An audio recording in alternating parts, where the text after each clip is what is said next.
Beginning in section 2, I want to talk about a lot of different things in this section.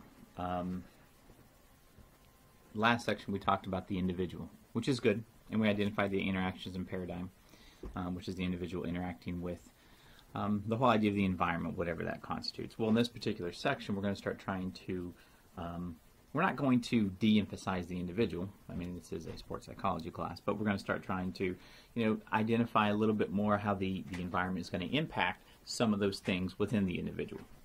In this first particular section, we're going to be looking at arousal, stress, anxiety, depression. And this is a three-part lecture that looks at trying to take all these different ideas. And a lot of these ideas we've talked about or you've heard about before, and we kind of want to set them in a context. And that context deals with performance. As we know, performance is associated, as we've talked about, with this sort of mind-body or emotion-body dichotomy, where both are going to be impactful. And so you have the physical aspect of the game, for example, if we're looking at an athlete, but then you have the managing of emotions and the acumen, the psychological part. Both are going to be important for successful performance. And sometimes a person's psychology really is so powerful, the emotions are so powerful that we have what we call somatic response, which is literally something that you can't really touch, taste, or smell, like an emotion. It's hard to quantify it and measure it.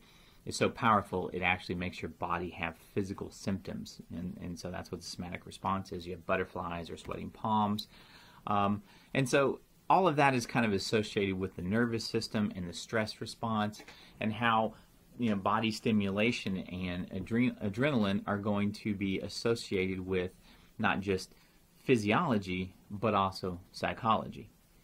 And so when you have all these different hormones that are being dumped into the bloodstream, that's going to force the individual to manage, again, this increase of emotion. You can measure, kind of from a electrophysiological point of view, you can measure what we call arousal. Okay, and it's that emotions are increasing or physiological responses are increasing, and this is how you would do that. And so the two are connected. So sometimes your heart rate and your respiration rate are associated with some sort of physiological abnormality. Okay, we know that. But it also can be associated with increase in anxiety, for example, an emotional reaction. And so all of these different things, there is a relationship between the two, and that somatic response, that's what we're talking about. So our emotions, our environment, these are things that are going to be influencing how we perform in whatever task it is that we're trying to do. What's important with this idea of performance is taking in information. If the environment is so important and can influence us, then how we take in the information, how we process the information from the environment is going to be equally important. And it's going to influence, in a great sense, the mental well-being of that person and how they go out to perform. The human mind works in this way of taking all this information. Just think about a social environment. You walk in, let's say you're a football player, and you walk into a football stadium at, I don't know, Happy Valley in Penn State that seats over 115,000 people. That's a lot of information to take in that moment. I remember being at an OSU football game, and it's bedlam and all that, and it's rocking so much that you can literally see the sound waves going back and forth. Okay, that's a lot of information to take in. And so how you deal with that, the human mind is going to funnel that down, and so the number of the bits of information that's equal to the number of questions that the individual is going to be associated with, that is going to influence how much they can control the environment and manage their emotions. So, I don't know a lot about, I played baseball, but I was never a pitcher, okay? But kind of stick with me on this example. All right, you have all the information that's available during a baseball game, and you look at what you're able to control and how what you're able to control is a bit of information that maybe the batter is trying to gain, okay? So the pitcher has control over 4 pitches, presents a greater informational problem than a pitcher who only has 2 pitches that they have total control over. It doesn't mean that they all can't throw a curveball, but if you're talking about that, one of your out pitches and things like that. And so, just in that little micro interaction between the pitcher and the catcher to some extent, but the pitcher and the batter, you have bits of information, and that you have an entire environment, and how you control that information is going to be one way that you're going to be successful, and you're going to increase your performance in that situation. Okay, that's sort of the very mathematical and almost the physiological aspect of it. It's very commonsensical. Hopefully the example wasn't either too simplistic, that it kind of gets the point across. Is that, if you're talking about measuring someone's comprehension, a quarterback's comprehension of different defenses and things like that, then what you're going to see is that there's a lot of information that you have to take in certain athletic-based situations. And if it's not sort of second nature to you, if you're not a master of that information, you've heard the expression that it takes 10,000 hours to be an expert at something. Right? And if you extrapolate the number of hours and you look at the number of years, you're talking about sometimes 7 and 8 years to be an expert at something. Okay, yet we bring in a rookie quarterback, and I mean, obviously this is a very, very simplistic football play over here, and there's your call and the blocking assignments and all that kind of stuff. This is a friend of mine. This is one of the youth football plays that they run or whatever. It's not terribly complicated. Or the fly right jab 48 zone. That was another one. Now, to someone on the outside, that sounds like a lot of information. That sounds like a lot of stuff, and they don't understand it. And that's because they're not part of that environment, and so that bit of information is something new to them. Okay? And so you have players that, especially if they're competing against each other, they're trying to, when you talk about outsmarting, that's what we're talking about. You're trying to confuse players. You're trying to get people to think instead of react. That's this whole discussion of exchanging quote-unquote bits of information in this situation. This is just one of those things that if you ever get a chance, click on the picture. It's an article about the New England Patriots from Grantland, and it's just kind of an interesting read because it's complicated. There's a lot of information. We talked about this mind-body dichotomy that athletes are not very intelligent. That's kind of one of the stereotypes for many, many years. Well, intelligence is situationally specific. Okay, so if I'm going to be, someone's going to consider me intelligent, in what facet of my life? Every action. I mean, if you put me in a fusion laboratory, and I'm working with all kinds of atomic matter and UR-230, so I have no idea what I'm doing. So therefore, I'm not intelligent. All right, and so expertise tends to be associated with intelligence, and intelligence in that regard is usually associated with mastering bits of information that are important to whatever situation, setting, or environment you're a part of. Okay, so you have all of this stuff, all this information that's coming at you. How do you deal with it? Sometimes performance is about managing the potential anxiety that arises from having all of this information. Now, all of the information may be from that particular athletic contest. It may also be information from your life outside of sports. So this is one of those things that, please click on this link. Go to you can exit out of this particular lecture, go to the notes section, and click on this ESPN 30 for 30 Shorts.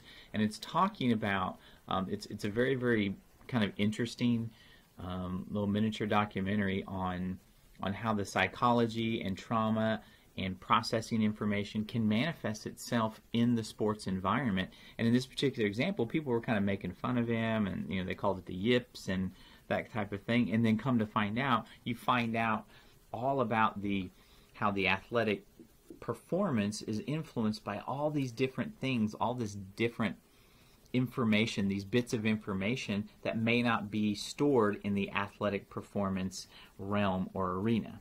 So please take a moment to look at that, and when you come back, you can finish up this lecture. Okay. Now that you've seen the ESPN 30 for 30 Shorts, Fields of Fear, and you're able to kind of get a sense for how athletics is more than just, hopefully up to this point, athletics is more than just performance and having sort of natural athletic talent. There's a lot that goes into it in terms of acumen of the game, emotions, management, those types of things. And so one of the things that you see is that your ability to process information, your ability to encode some things into your short-term and or long-term memory, and then be able to exclude other things. And those people that are able to, in a very myopic and positive way, are able to kind of filter out a lot of the distractions around them. For professionals or for elite athletes, elite amateur athletes, these highly skilled and highly trained athletes, then this whole idea of selective attention is something that's extremely important, because what you do is the mind is only as big as it is, and it can only process so much, and there's only so much space available. And so if you have all of this emotion in a very, very large stadium, for example, and all these things that are out there distracting you, then you can't focus on what it is that you're trying to do. And so one of the things that, kind of a nice little example of being able to block out a lot of those distractions, is that you're talking about being in the zone. And I used to ask in class, I mean, you know, how many of you are former athletes or people that have been in the zone? And usually some people raise their hand and they're able to talk about it and that type of thing. And they sort of talk about this separation of the mind and the body, where it just feels very instinctual and natural. And if you're playing basketball, for example, the hoop just looks huge, and so things kind of slow down. And I think that's kind of very interesting, because when you're talking about, you want to think and understand and manage emotions, but this being in the zone, quote unquote, is also about disengaging to some extent the mind's interest and ability to think all the time. Because the more that you're thinking, the less you are to reacting. And that's an interesting concept, because on one hand we want people to think about what it is that we're doing. And then on the other hand, we know that those people that are in the zone, these are very, very difficult things, because they talk about they weren't really thinking, they were just reacting. And it's very positive, but it's also sort of counterintuitive to a lot of what we've been thinking, what we've been saying from a sports psychology point of view. Choking and panicking. These are things that are, I think, kind of interesting, because we use and we talk about them so much, at least from a fan's point of view. And so choking is considered the shifting of attention from an automatic mode to a controlled processing mode. What? You're thinking too much. Okay? And when you panic, it's exactly what it sounds like. You panic and you kind of don't think at all, and you go with your instincts, and logic kind of goes out the window. Okay? Now, these things might be overused, if you will, sometimes in sports. Maybe sometimes even outside sports we overuse these words. But one way to deal with choking and or panicking is through this attention control training or centering. And it's about trying to manage your emotions, control how up or down you get by filtering out the information around you that's going to distract you. Okay? You focus on positive things. You don't focus on the negative things. All right? You're going to literally focus on maybe some myopic part of what it is that you're doing, a sports skill, for example. So let's say it's bottom of the ninth, Game 7 of the World Series. You're down by 2 men on. You're the winning run. All right, 2 strikes. You step out of the batter's box. Okay, what's going through your mind? And that's sort of a bad question, because kind of from this point of view, there shouldn't be a whole lot going through your mind. Don't let the moment be larger than you. The moment is only the moment because of where it is in the game. The actual pitching, catching, batting, the execution of the sport-specific skills in that sort of very, very small interaction or environment, that hasn't changed between the first inning and the 9th inning. It's just everything around that has. And so you focus on the small bits of information. Focus on what you can control. Okay, if you have a pre-batting routine, then you go through it.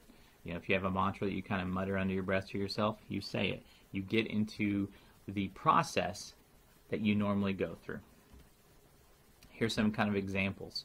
You know, you're going to focus on what your body's supposed to be doing. If you're, and you know, talking to Dr. Noble and diving and things like that, you start thinking about how your body's going to be positioned. I was watching the International Red Bull cliff diving championships or something like that, and oh my gosh, they're so high up there. Anyway, and they go up there, and these individuals, they call it a body check, and you think about, okay, what skill am I going to execute? How is my body going to look? How am I going to enter into the water? How am I going to protect myself?